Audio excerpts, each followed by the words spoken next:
There's a certain kind of neighbor who thinks the whole world should bend to their will, like they wake up every morning believing they're the main character, and the rest of us are just extras in their personal soap opera. Around here, that neighbor was Karen. And let me tell you, having her in charge of our HOA was like living with a live wire just waiting for something to spark off. First time I spotted her doing her rounds, it was a sight clipboard clutched to her chest like a badge chin up, scanning every lawn for imperfections nobody else would notice.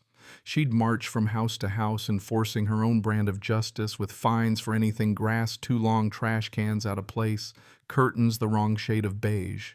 Folks whispered her nickname, the Citation Queen, but mostly they kept their heads down and played along, hoping not to be next. I did the same at first. Quiet. Mowed my lawn, paid my dues, didn't make a sound. For 6 months I watched, learned her patterns, avoided trouble. But no matter how invisible I tried to be, that seemed to make me a target. Karen had a sixth sense for people who didn't worship at her altar. She hit me with tickets for parking too close to my curb, washing my car on a Tuesday even for general lack of enthusiasm. That's not a joke. Instead of picking a fight, I kept a paper trail, filed appeals, snapped photos, never paid a cent. She hated that. Karen didn't want silent resistance. She wanted drama, submission, fear. My refusal to play along only fanned the flames. Neighbors warned me in hushed voices about others who'd crossed her and ended up moving out. I just smiled, shrugged, wasn't planning to go anywhere. Karen strutted through the neighborhood, always on patrol, peeking over fences, inventing new violations to keep herself busy. Letters from her were masterpieces of over-punctuation, bold, underlined, all caps, as if she thought screaming through the mail could bend reality. I kept my cool, figuring she'd get bored. But she was only getting started. My refusal to engage turned into a challenge for her. It stopped being about HOA rules and started being about control. Anyone with an ounce of sense could see she was itching to escalate. I bided my time, waited for her to slip up. That kind of power, it always overreaches. Now, for the first time since moving in, I figured I'd throw a birthday party. Nothing big. Just family, a couple of coworkers, a few neighbors who didn't glare at me in the driveway.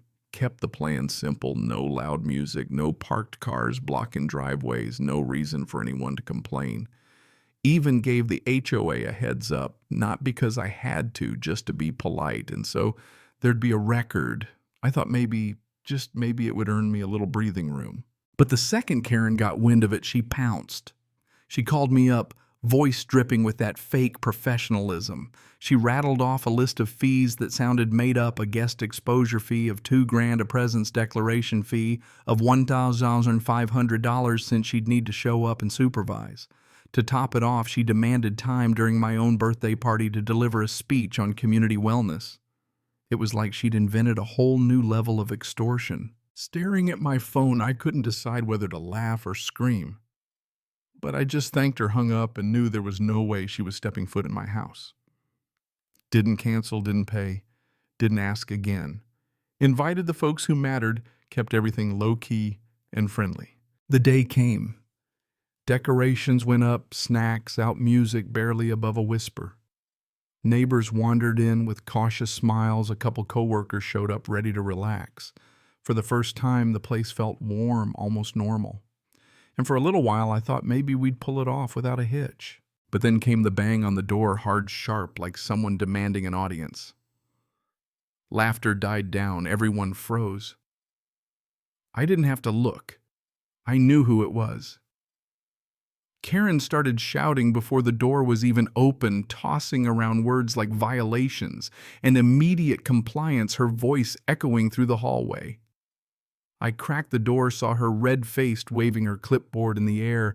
She wanted me to pay the fines, shut down the party, send everyone home. Tried to reason with her, stay calm, explain we weren't breaking any rules. She didn't care. Threatened to call the police if I didn't obey. So I closed the door. That set her off completely.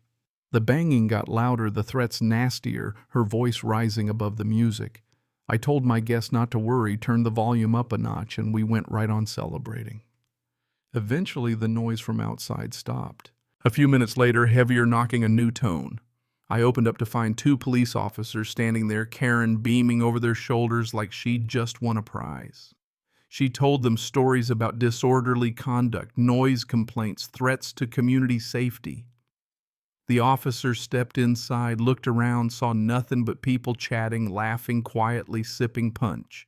While one cop asked me questions, a crash sounded outside. Turns out Karen was out on my porch, kicking over planters, ripping down decorations, screaming about evidence and property seizure. The second officer hurried outside, and for a second, the whole party just froze, watching through the window. Karen lost all control, yelling, trying to blame everything on me, pointing to her clipboard like it was a badge. The cops saw the truth in about 5 seconds flat. One calmly told her to back away just as she was winding up to kick another pot. Her body language changed. She tried to spin the story, claim authorities, say she was just protecting the neighborhood. But with the body cam rolling and half the block as witnesses, it was over. She blurted out plain as day that she called the police to teach me a lesson. Officers separated us. I showed them my emails, my records.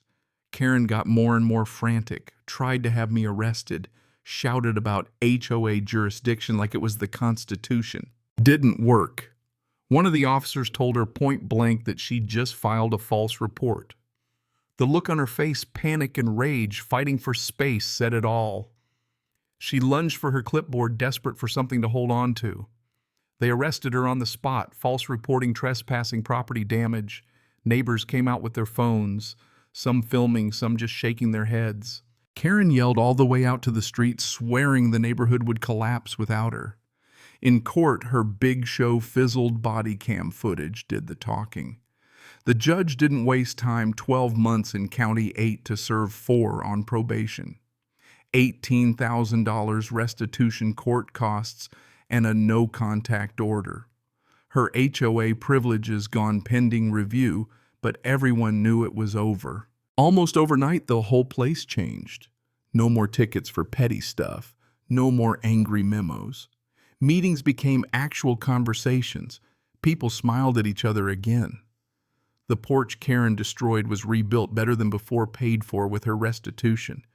I didn't celebrate with noise. I celebrated with a long, peaceful evening outside, just breathing easy for once. Funny thing is, the lesson crept up on me right when I thought I'd just won a battle of stubbornness. Power built on fear and ego, that kind of power can't survive sunlight. The truth gets out eventually. The rules start applying to everyone. Karma doesn't take notes, it just shows up sometimes with a badge and a camera. Folks still talk about that birthday not for the cake or the music, but because it was the day everything shifted. The day one person's grip finally slipped and people remembered what it felt like to just live their lives. So what do you make of it? Was justice done, or did it go too far? Where's the line between keeping order and losing your mind with control? Drop your thoughts below. And if you've got a story about a power trip or HOA nightmare, I want to hear it. Don't hold back.